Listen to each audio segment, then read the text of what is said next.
The final evaluation design that we are going to cover is called the time series design. Not only can it assess whether change occurred and whether training caused it, it can also assess the stability of training effects over time. For how long do the benefits of training last? A few weeks, months, or years? This design collects multiple measurements, both before and after training.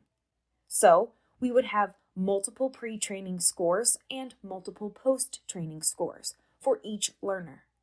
We can improve the strengths of this design by adding a control group and by collecting measures during time periods when trainees do not receive training or boosters.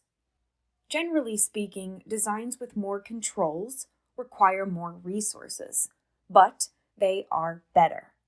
Every organization should have an evaluation budget, which will have a significant impact on the decisions we make about the design.